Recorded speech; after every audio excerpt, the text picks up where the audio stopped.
Hey guys, it's Ewan with the Air Zoo. The SR-71 is a big aircraft, the biggest on display here at the Air Zoo. And inside the aircraft's fuselage is a series of fuel tanks storing the JP-7 fuel needed to feed the mighty J-58 engines. Inside the cockpit, the fuel flow indicators are on the instrument panel. However, most of the fuel information can be found on the side panel.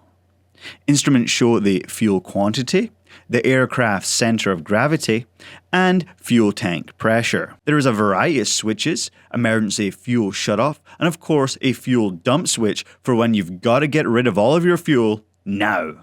When the SR-71 is ready to take on fuel from a tanker aircraft, the air refuel switches can be used to control the refueling door and boom latches.